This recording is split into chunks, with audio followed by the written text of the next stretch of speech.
I think the biggest thing that we got from our kids today is that ownership. And so the show is not our show. We're not the ones choreographing the show. They can now have their own ownership of the program. And so it's not the director's show, it's now our musical. And they have just as much say in it as we do when it comes to this choreography stuff because they understand it now.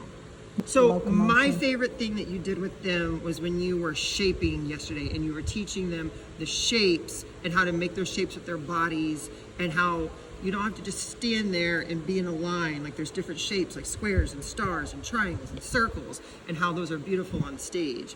And the other thing that I really liked is you incorporating the Laban techniques with the flicks and the punches and the dabs into that movement.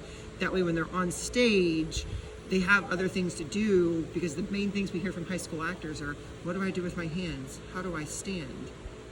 Well, go try these different techniques and tell me which one works for that character and that emotion in that scene. Yeah. Do you feel like the workshop was worth the kids' time? Like, do you feel like it's going to help your play? How could it not? Just giving the kids these tools and letting them have that feeling of empowerment. How does that not only help the play, but it's going to help your program overall.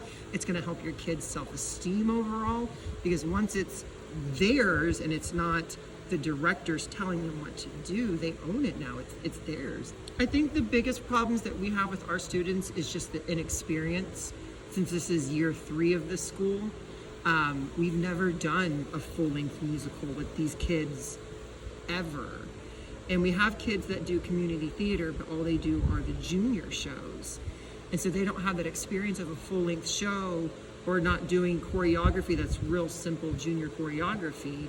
And so you coming in is going to teach the kids how to elevate that choreography and take it to the next level and then be able to go for 2 hours. Because even in our junior musicals, that last 15 or 20 minutes, you could just tell them we're tired. So once they incorporate this stuff, they're going to be able to last the full length of the show. For me, when I was looking at this workshop, I was thinking just about the movement and the choreo. And you spent a lot of time with that singing part of it that I literally cannot do anything to help them with. And seeing their confidence, not only working as the group, but those couple that you pulled aside and really helped them get to that next level, that confidence that they gained. They walked around the rest of today with a little bit of a strut in their step because they now got to that next level. They took that next step that they've been working towards, and the fact that you took that time to work with some of them individually really meant a lot to them. Yeah, they had some breakthroughs. It was exciting. And many breakthroughs. Yeah. Like Trey and Hope, they are dancers. But just like you did the stuff with their feet the first day, the foot articulation. And so just seeing them with the foot articulation and what they were doing with that and the choreography that they were creating afterwards was great.